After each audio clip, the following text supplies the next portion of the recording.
blinding pride, empty wealth, and insult. 400 warriors, a sensible wife. She steps in. The war is over. 600 armed men march through the desert. Their leader has just been insulted, publicly humiliated, and now everything he touches is about to change. But there is a woman who sees what is coming. She sees death on the horizon, and in the next 2 hours, she will be the only thing standing between massacre and mercy.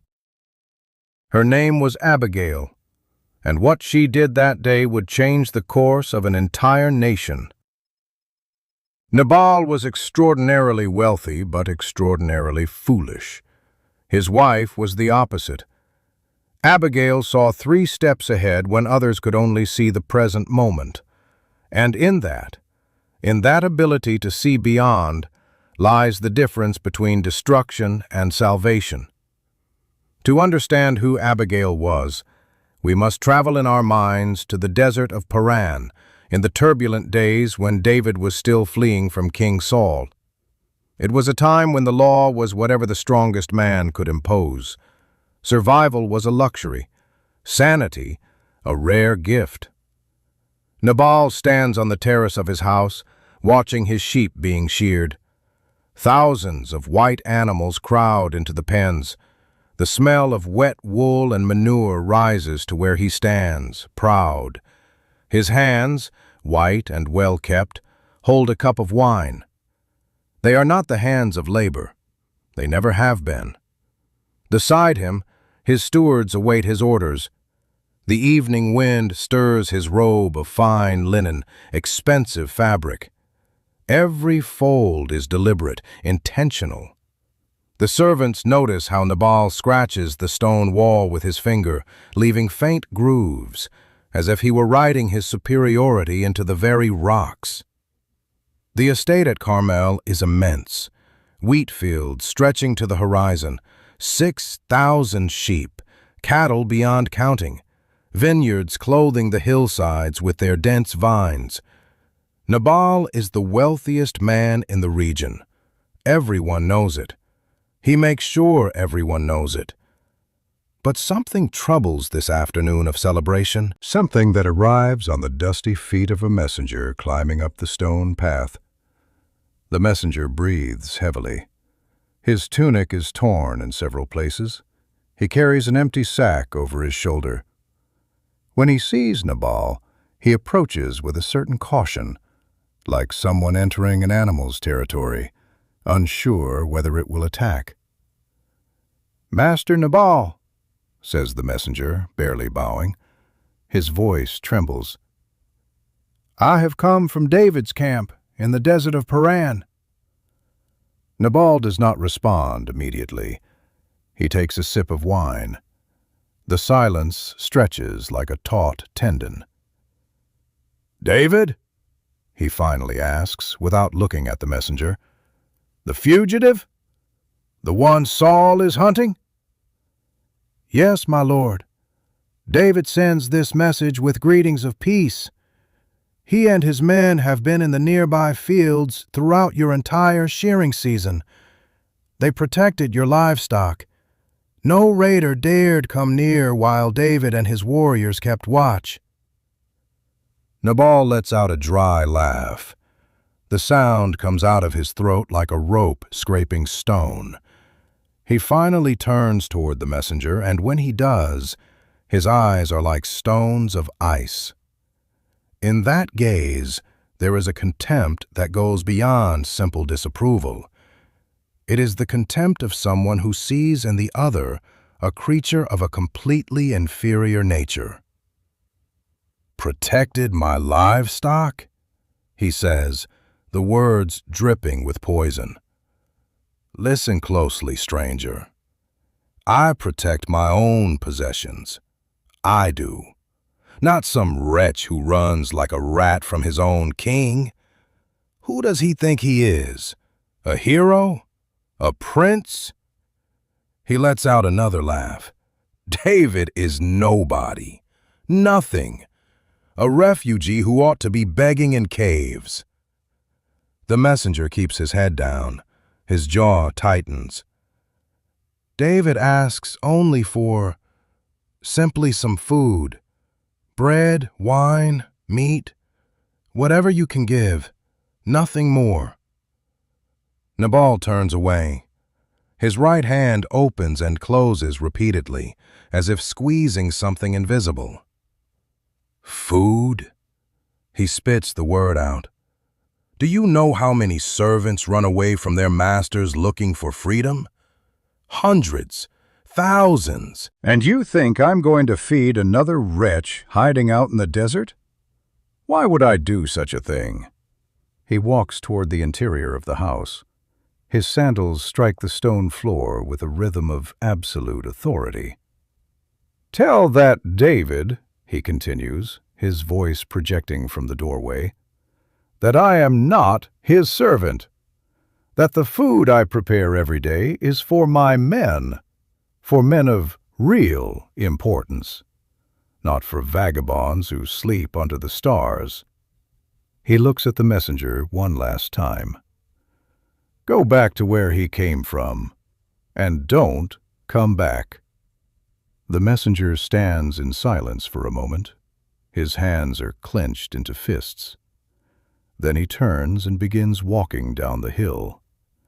As he descends, the sound of the sheep can be heard, the crack of the steward's rods, the wind whistling between the stones of the path. Nabal watches from the terrace as the messenger disappears into the distance. Then he raises his cup of wine and drinks.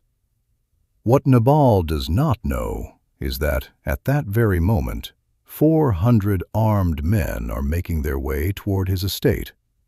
David has heard the response, and the response has been an insult he cannot ignore. What Nabal does not know is that he is about to summon his own death.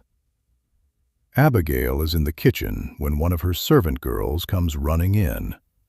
The girl is breathless. Her cheeks are flushed, not from the heat of the fire warming the room, but from the urgency, from the fear vibrating in her throat. "My lady," says the servant girl, "one of the servants came from the road. He brings news. David's messenger came back insulted. Nabal turned him away, and now—" Abigail stops. Her hands, which had been grinding grain in a mortar, go still. Around her, the kitchen breathes out aromas that are normally comforting. Freshly baked bread, dried figs, fermented wine. The stone walls hold the heat of the wood fire crackling in the corner. But in this moment, those scents feel like the atmosphere of a tomb. "Now what?" asks Abigail, though she suspects the answer. "Now David is coming, with 400 men. The servant saw them from the hill. They're heading this way. And Nabal—" She doesn't need to finish. Abigail already understands everything. She has seen her husband's temperament for years. She has watched how his arrogance has driven him to insults that other men would have paid for with their lives. But Nabal has always been lucky. Prosperity that shielded him, wealth that protected him. But David is no ordinary creditor. David is no offended merchant who can be taken before a judge. David is a desperate man, hunted, armed, and furious. Abigail is barefoot. Her feet touch the cold stone floor, and she feels that coldness rising through her legs. She breathes deeply. The air that enters her lungs smells of wood smoke, a rough, almost dry texture that scrapes her throat. But she breathes anyway. "How much time do we have?" she asks. "Not much, my lady. An hour, maybe less." Abigail looks around the kitchen. She sees the grain sacks, the wineskins piled in the corner, the sheep hanging prepared for salting, the dried fruit in ceramic jars. She takes it all in like a merchant evaluating inventory. But she is not thinking about losses. She is thinking about salvation. "Gather 10 servant girls," she says, and her voice is firm, clear, without trembling. "The strongest ones, the ones who can carry weight." The servant girl moves quickly, disappearing into the shadows of the house. Abigail begins to work with a speed that only urgency can create. She moves her hands with an almost divine precision. She takes bread, 200 loaves, freshly baked, still warm, with a crispy crust. Her fingers feel that texture as she stacks them into tightly woven baskets. The scent of fresh bread fills the entire kitchen, and for one terrible moment, it is the fragrance of both hope and death at the same time. 2 wineskins. She lifts them with both hands, feeling the weight of the fermentation, that liquid which gleams deep red when the last light of dusk filters in. The skin is rough, tanned many times over, scarred with years of use that Abigail feels under her palms. 5 roasted sheep. Already cooked, they had been waiting to feed the servants. Abigail wraps them in linen cloths, preserving the heat, preserving the dignity of what was once a living animal. Roasted grain, processed barley. She pours it into bags. 100 clusters of raisins carefully wrapped. 200 fig cakes, sweet, pressed into dense blocks. As she works, the servant girls enter the kitchen one by one, 10 of them, and without anyone saying a word, they begin to help. They don't ask why. Abigail's quiet authority is enough.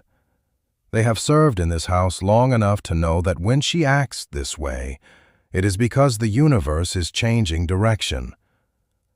The servant girls carry the gifts out to the donkeys waiting outside. Abigail follows them, overseeing every load, making sure nothing breaks, nothing falls. Her bare feet touch the warm courtyard earth, still holding the heat of the day. It is a strange sensation, that warmth contrasting with the cold of the approaching night. The last donkey receives its load. Abigail pauses for a moment, looking at what she has prepared. The gifts are not excessive, nor are they insignificant. They are exactly right. They are humble and generous at the same time. Now, she thinks, now I am going to speak where Nabal has stayed silent. I am going to act where Nabal has refused to act. She knows what she is about to do. She knows she is defying her husband. In any other context, such defiance would be grounds for reprimand, public shame, perhaps worse. But in this moment, in this specific hour of history, Abigail recognizes something deeper than obedience to a man. She recognizes a truth that transcends earthly hierarchies. If I do not act now, innocent men will die. My own family will die. And it will be the fault of a foolishness I could have stopped. The servant girls are ready. The donkeys are loaded. Abigail turns toward the house one last time. She sees Nabal on the terrace, still drinking wine, still wallowing in his own arrogance. He has not seen her. He does not know what she is doing. She does not ask his permission. Abigail mounts her donkey and begins to descend the hill toward the road that descending the stone path when they see the torches. Dozens of them. Hundreds. Moving like floating embers in the darkness. And beneath those torches, the men. 400 warriors, all armed, all furious. David leads the group on horseback. Even from a distance, Abigail can see the tension in his jaw, the way his hands grip the reins. He has spent years hunted by Saul. He has slept in caves. He has eaten whatever he could find. And in that moment, when he thinks he has finally found a moment of rest, of provision, a man named Nabal insults him as if he were a dog. Abigail raises her hand, signaling her group of servant girls to stop. Then she, alone, continues forward toward David. The warriors see her. Swords begin to rise. The men murmur, "Who is this woman? Is it a trap? Is it a ruse?" David raises his hand, and the army halts. He waits. Abigail dismounts when she is only a few meters from David, and then, in a gesture that will surprise everyone, including David, she prostrates herself on the ground. Her body touches the earth. Her hands extend in total submission. Her face touches the stones of the road. Around her, the darkness is almost complete, broken only by the torches that cast dancing shadows across her back. The warriors watch in silence. David dismounts slowly. "Rise," he says. Though it is not a cruel command, there is curiosity in his voice, perplexity. Abigail rises, but not fully. She stays on her knees. Her tunic is stained with dust. Her hair, which had been carefully braided that morning, is now disheveled, tousled by the urgency of the journey. There is grass in her hair, a small leaf stuck to her cheek. When she speaks, her voice is strong but not haughty. It is the voice of someone who knows she is about to change the future with words. "My lord, let the blame fall on me." The silence is absolute now. Not even the horses snort. Not even the wind whispers. Please let your servant speak in your presence. Hear the words of your servant. David does not respond. He waits. Abigail continues, and every word is carefully chosen. Like stones, she lays one by one to build a bridge that will save lives. "Please pay no attention, my lord, to that wicked man Nabal. He is just like his name. His name means fool, and folly goes with him. And as for me, your servant, I did not see the men my lord sent." The tension in David's shoulders begins to shift. The fury is transforming, slowly, into something more complex. His breathing deepens. In this instant, as two worlds collide in the desert, Nabal's injustice against David's vengeance, I ask you, when was the last time you recognized in someone a truth that needed to be heard? When did you silence that truth because the moment seemed wrong, the cost too high, your voice too small? Abigail rises a little more, though she remains in a posture of humility. "As surely as the Lord your God lives, and as you live, since the Lord has kept you from bloodshed and from avenging yourself with your own hands, may your enemies and all who are intent on harming my lord be like Nabal." There is something in the way she speaks the name of the Lord that seems to touch him deeply. It is not a name she invokes lightly. It is a name she carries with authority, with reality. The Lord is not a word here. He is a presence. A tangible certainty that there exists something beyond the thirst for vengeance, something more lasting than anger. The Lord is the eternal sovereign, whose purposes never fail, whose truth is immutable. "And let this gift, which your servant has brought to my Lord, be given to the men who follow my Lord." The warriors then see the donkeys carrying the gifts. They see the bread, the wine, the roasted meat. It is not a fortune, but in the desert, on that night, with hunger in their bellies, it is as if she were offering them kingdoms. Abigail continues, and her voice rises in a truth that will resonate in David's heart. "The Lord will certainly make a lasting dynasty for my lord, because you fight the Lord's battles, and no wrongdoing will be found in you as long as you live." Now David is completely still. His eyes are fixed on Abigail, and she can see it. The moment the fury begins to leave his body, the moment he sees something in this woman that reminds him of why he is in the desert, of why he keeps fighting, of why life still holds meaning in spite of everything. "Even though someone is pursuing you to take your life, the life of my Lord will be bound securely in the bundle of the living by the Lord your God. But the lives of your enemies he will hurl away as from the pocket of a sling." The metaphor is powerful. His enemies hurled away, scattered, useless. And David bound to the divine, protected, valued. David is seen not as a fugitive, but as someone whose steps are being guided by the Almighty and all-powerful God, the only one whose will can never be thwarted, whose direction can never be wrong.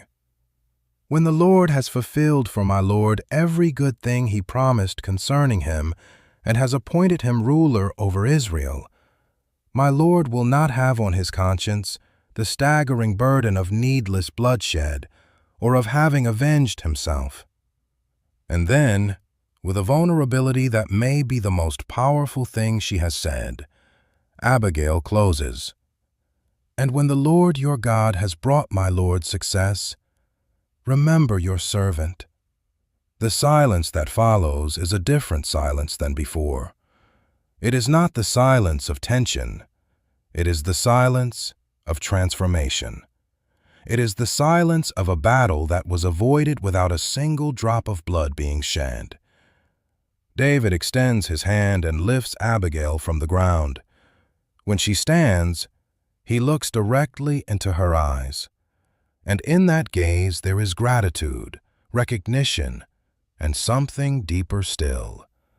The acknowledgement that God has just used a human instrument to save him from himself. "Praise be to the Lord, the God of Israel, who has sent you today to meet me," says David, and his voice is full of renewed reverence. "May you be blessed for your good judgment, and for keeping me from bloodshed this day, and from avenging myself with my own hands." He releases her hand, then adds, "As surely as the Lord, the God of Israel, lives, who has kept me from harming you, if you had not come quickly to meet me, not one male belonging to Nabal would have been left alive by daybreak." It is a promise of violence that will not be fulfilled. It is a war that will not happen. It is a civilization that continues because a woman had the courage to act when others stayed silent. David turns to his warriors. "Accept these gifts and receive the peace this woman brings." The warriors begin to unload the donkeys.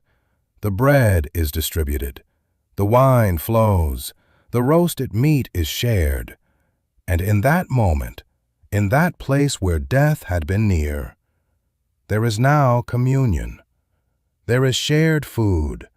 There is a truce that becomes friendship. David turns back to Abigail. "Go home in peace. I have heard your words and granted your request." Abigail nods. There is no vanity in her face, no pride. There is only the peace of someone who has done what she had to do at the exact moment she had to do it. She and her servant girls turn and begin climbing back up the hill toward Carmel. David's torches remain below, a fire that no longer threatens, but illuminates. Nabal is completely drunk when Abigail returns. He is not in bed. He is in the main hall, surrounded by the wine jars he has emptied throughout the night. His tunic hangs open at the chest. There is wine spilled in his beard. He snores deeply, a breathing that sounds like wind in a cave. Abigail observes him from the doorway. There is a moment when she could wake him. She could shout at him what she has done. She could lay out her action, her defiance, and somehow force him to face the reality that he has been saved by the woman he swore she would obey him, yet who has actually been his savior. But she does not. Abigail chooses silence. It is a strategic silence, calculated, wise. She recognizes something that Nabal will probably never recognize, that some truths are too large to be spoken in the moment, that some men are not ready to see what is right before their eyes. She closes the door to the hall. She spends the night in another room, surrounded by her servant girls, in a silence that is not peace, but is not war either. Morning comes slowly. The sun teases the edge of the horizon, painting the sky pale orange. Abigail knows she must wait. She knows Nabal must wake up. She knows that reality must reach him when his mind is clear enough to understand. Nabal opens his eyes when the sun is already high. The hangover hits him like a fist.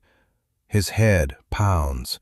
His mouth tastes like ash and bitterness. He sits up slowly, focusing on the shadows of the room. Abigail is seated in a chair across from him. She has been waiting. Her hands are calm. Her face is unreadable. "How long?" asks Nabal, without even being clear on what he wants to ask. Abigail tells the story, not with accusation, not with reproach, simply with the bare facts.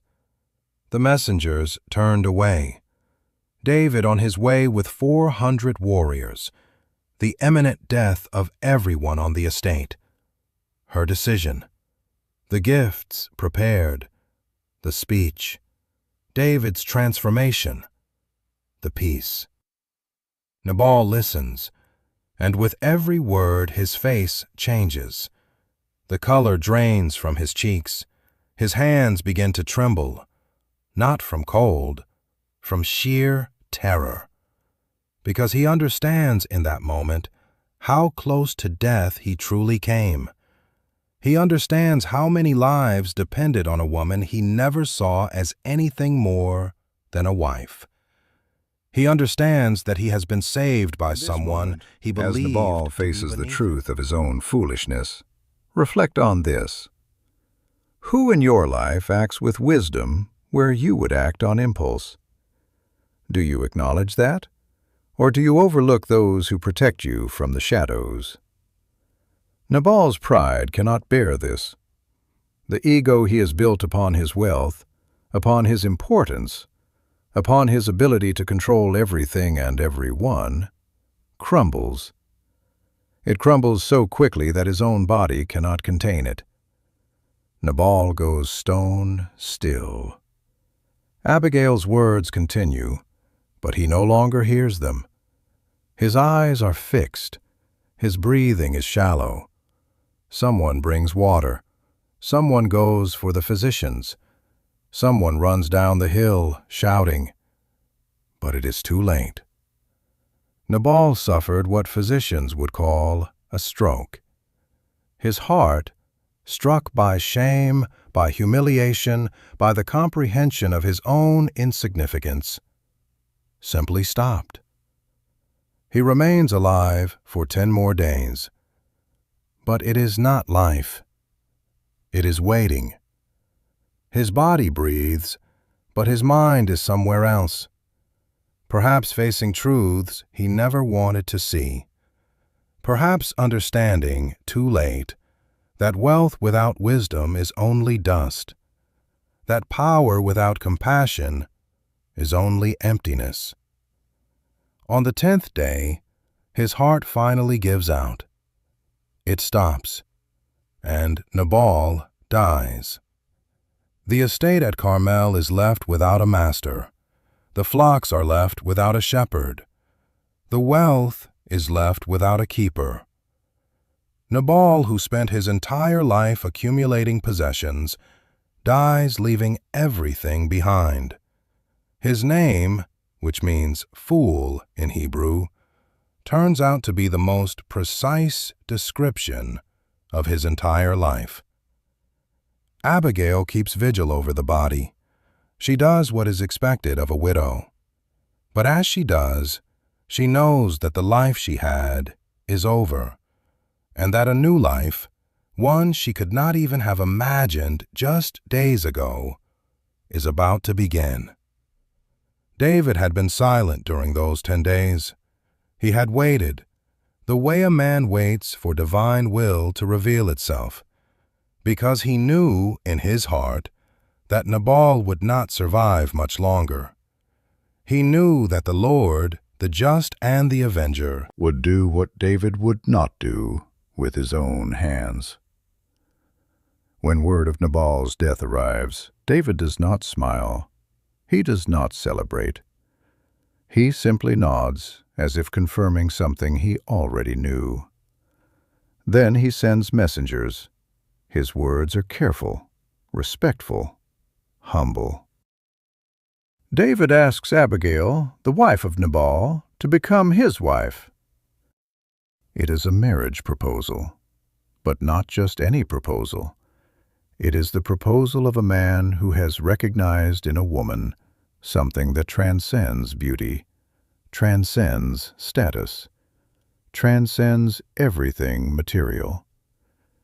It is the proposal of someone who has watched a person act according to their highest nature, and who recognizes that such a person is worthy to stand at his side. When the messengers arrive at Carmel, Abigail is sitting in the doorway of Nabal's house. She is alone. Her servant girls are inside, preparing the luggage. Because Abigail has known, from the moment Nabal collapsed, that she could not stay here. A messenger approaches. He bows. "Abigail," he says, "David sends you this." Abigail listens to the message. When the messenger finishes, there is a long silence. She looks out at Carmel, at the wealth, the flocks, at everything that has been her world. Then she looks toward the desert, toward David's camp, toward the unknown. Her answer is simple. "I am your servant, and am ready to serve you and wash the feet of my Lord's servants." It is a declaration of submission, but also of understanding. Abigail knows what it means to be the wife of a hunted man. She knows it means leaving comfort behind. It means sleeping in tents, not stone houses. But it also means living alongside a man who understands the divine, a man who has been touched by the Lord. Abigail descends the hill for the last time, mounted on her donkey. With her travel her 5 servant girls. They carry what they can. They leave the rest behind. When they arrive at David's camp, he is waiting. The 400 warriors are gathered around, watching. But when David sees Abigail, his attention focuses entirely on her. He approaches slowly. When he stands before her, he extends his hand to help her dismount. His hand is warm. His eyes are warm. And in that hand, in those eyes, Abigail sees the recognition of someone who understands exactly who she is. "Welcome," says David, and it is simple, but it contains universes. That night, beneath the stars of the desert, David and Abigail are married.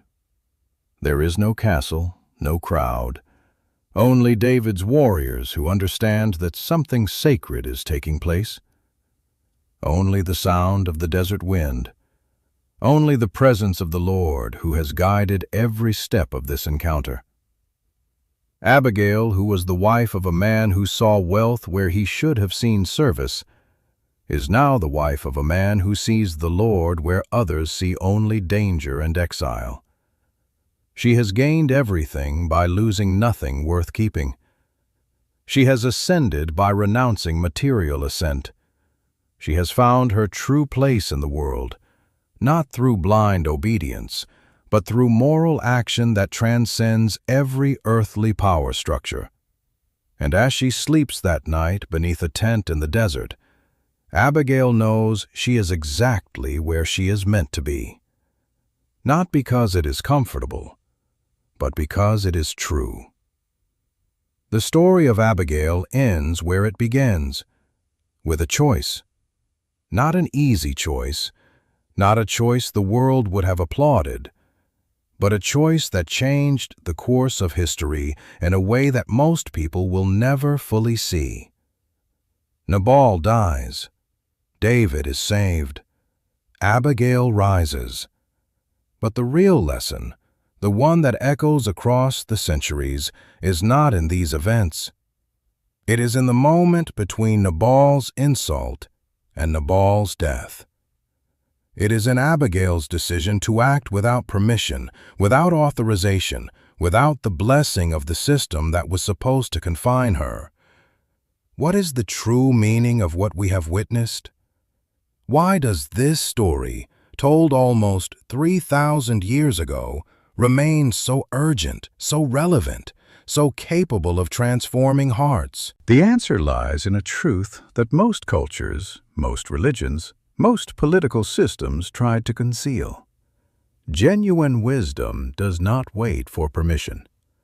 True morality does not ask, "Is it legal?" but rather, "Is it right?" Abigail was not a revolutionary. She was not trying to overthrow Nabal.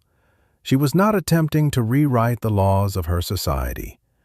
She simply faced a situation where justice wavered, where foolishness offered a response that would cause death, and she acted. That is the fundamental act we witness in Abigail. At the heart of everything Abigail did lies a truth that should resonate in our own lives. This truth has several layers, several dimensions we must explore together. First, true wisdom recognizes when the existing structure has failed. Nabal, as the patriarch, had the responsibility to receive the messengers with dignity. He had the responsibility to honor the code of hospitality that held society together. He failed, not out of weakness, but out of deliberate arrogance, out of a pride that refused to recognize the humanity in those who approached him. Abigail saw this failure, and instead of simply accepting it as inevitable, she acted. Second, true wisdom acts even when it puts everything you possess at risk. Abigail did not know what would happen when she defied Nabal. She knew she could be punished. She knew she could lose her position, her status, everything society had determined she should value. But she recognized something deeper, that these material things held no value if innocent blood was shed in their defense. So she loaded the gifts.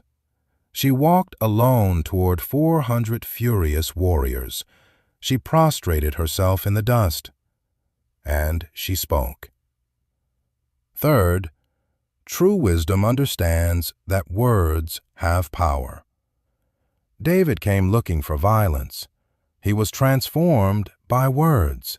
Not empty words, not pretty phrases without substance, but words that came from a deep truth about the Lord, about life, about the meaning of existence. Abigail did not need weapons to change the world in that moment. She needed truth, and she had it. The first lesson is strategic patience in truth. After facing David, Abigail does not rush to confront Nabal. She waits. She lets the horror pass. She lets reality settle. And when she finally tells the truth, she tells it in a way that, though it destroys him, allows Nabal to face the reality of who he is. The second is that spiritual prosperity surpasses material prosperity. Nabal was the wealthiest man in Carmel. Abigail was a woman without power in that society. But in the end, Nabal dies. His possessions could not save him. Abigail, who gave up everything she owned, gains a husband who is one of the greatest men in history. The third is that genuine faith is demonstrated through action. Abigail mentions the Lord in her speech to David, but these are not idle mentions. Every mention is an act. Every declaration about the Lord is backed by action: the sending of the gifts, the prostration, the journey through danger. But how does this apply to our lives? We live in a different world. Isn't that true? And yet the truth is that all of us face modern versions of Abigail's situation every day. We find ourselves in circumstances where the existing system is failing. We have the ability to act, but acting would require putting ourselves at risk. The truth we need to share is uncomfortable, unwelcome, perhaps dangerous. In those moments, we are Abigail. How do we respond? Do we stay silent because society has taught us that our role is passive obedience? Do we allow foolishness to thrive because the cost of action seems too high? Or do we do what Abigail did? Do we recognize that there are moments when true obedience to the divine requires disobedience to the established?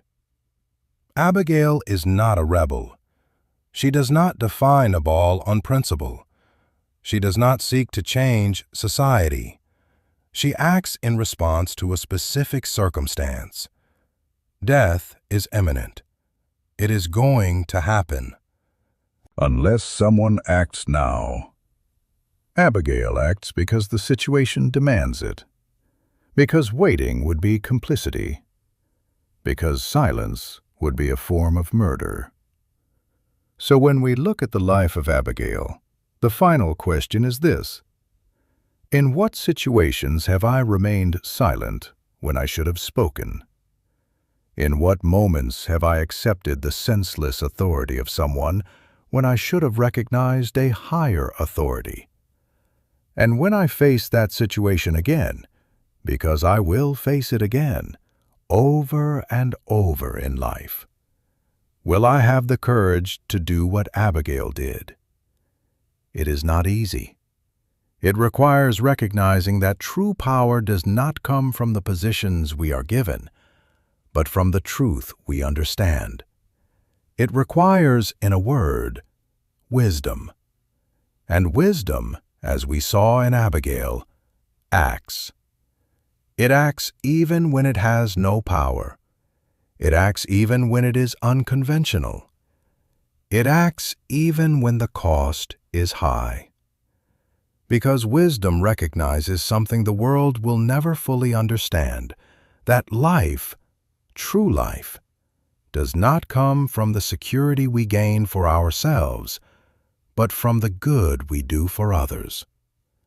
And when we do that good, when we act with that wisdom, we find ourselves not as servants of dead systems, but as servants of the living God.